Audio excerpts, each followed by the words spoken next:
What's going on, ladies and gentlemen, and welcome back to another episode of Muay Thai's Hidden Secrets by THAIFIGHT. I am your host, Pontagon Hatmong, and today we continue with our quest for more knowledge on Thailand's national treasure, as well as one of the world's most recognizable martial arts forms, Muay Thai.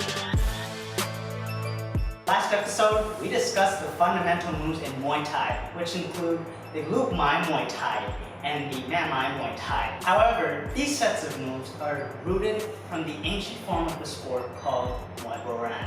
Now, one of the distinguishing characteristics of the sport were the rope bindings which went around the hands of the fighters.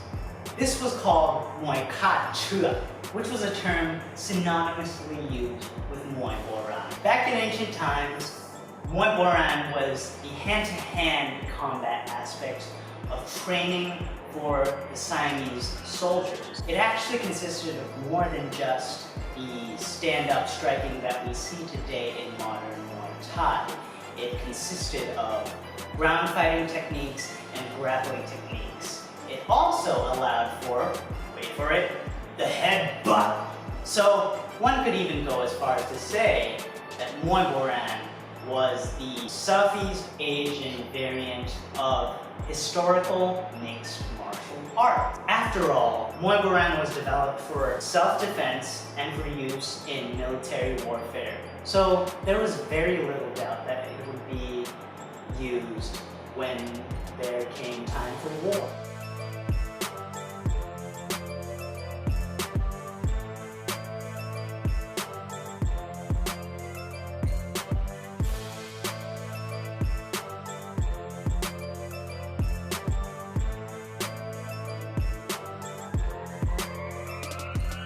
Now, over time, when wars and conflict died down, people began fighting in Muay Boran more for entertainment purposes, and this martial art eventually branched out into 4 distinct styles.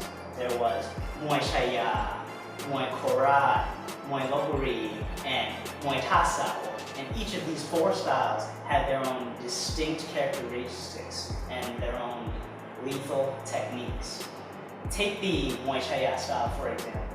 It had this really cool and lethal technique called the Hatmong.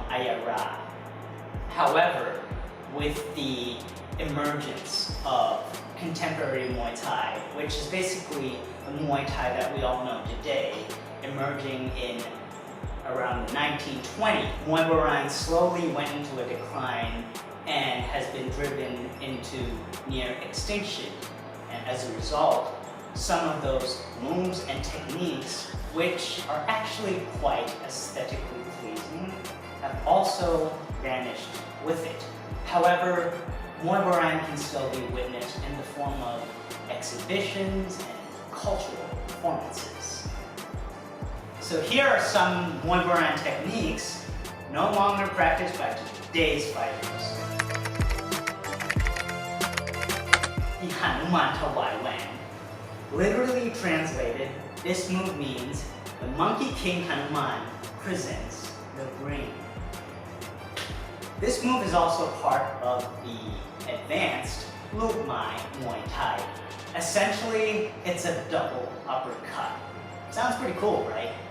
So, anyways, when a fighter attempts this move, they get a chance to land not 1, but 2 punches on their opponent. And not just any punch, but an uppercut too, which is the human chin's worst enemy. Now, the best time to go for the Hanuman Thawai Wang is as a counter punch after ducking an opponent's attempt at a punch. And once you come right back up from dodging, swing your fists up together like this and clock him right in the chin. This has the chance to guarantee for a spectacular highlight reel knockout and make the crowd go on their feet. The Hatmong.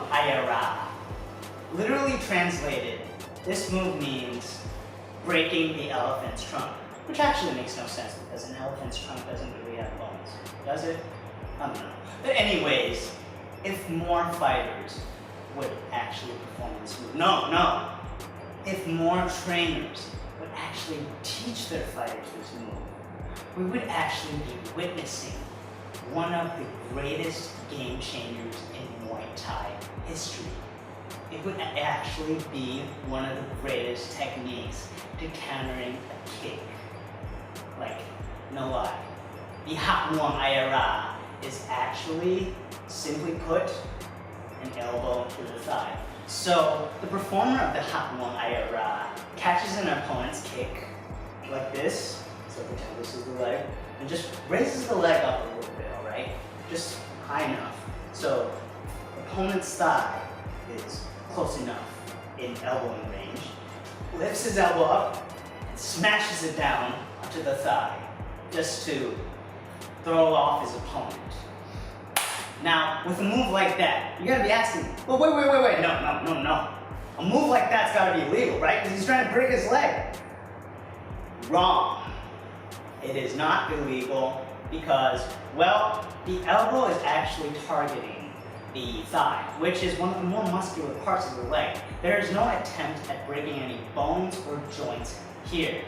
So, the Hatmong is still technically legal in modern Muay Thai competition. However, it is not seen being performed anymore because masters simply don't instruct their fighters to perform this move. And also, gamblers just have no interest in seeing this move being performed because, according to them, it's a sophisticated move, you know, it's not thrilling enough like holding your opponent in a clinch and throwing knees or just throwing an elbow strike. So, sadly, it's a move that, in my honest opinion, would make Muay Thai much more beautiful, but has faded because of the ever-changing climate of the sport of Muay Thai. In real Muay Thai competition, there are a number of other ways to counter. Once you've caught your opponent's leg, you can punch at the opponent's face, or sweep their legs, or just dump them like yesterday's trash. The Hanuman, literally translated as the Monkey King Hanuman takes flight. This move is essentially the flying knee.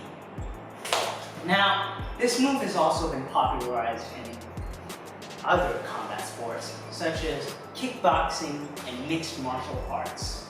However, it's a seldom seen maneuver in Muay Thai that only the highest caliber of fighters can perform.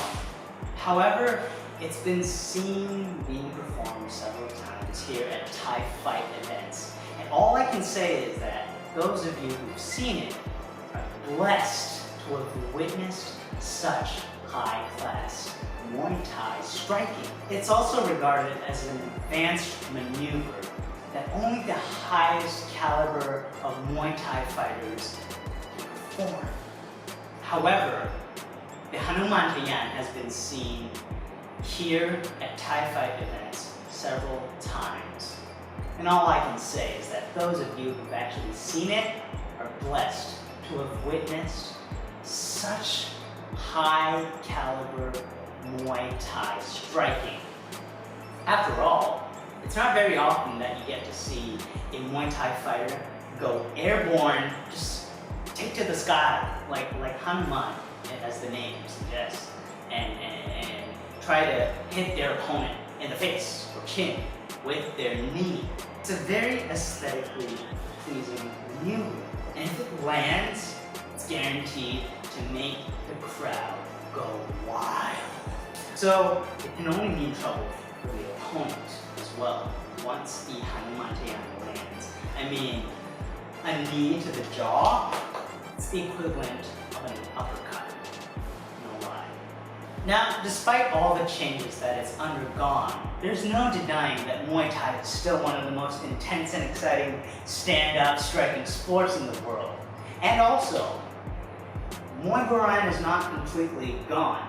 There are still some elements of it still prevalent in this world. Now, in late 2013, THAIFIGHT reintroduced a new format of Muay Thai that would forever become a defining characteristic of the organization.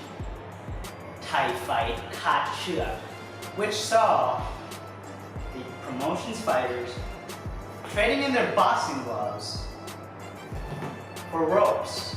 That's right. All the fighters, well, most of the fighters in THAIFIGHT don't use gloves. They use rope bindings.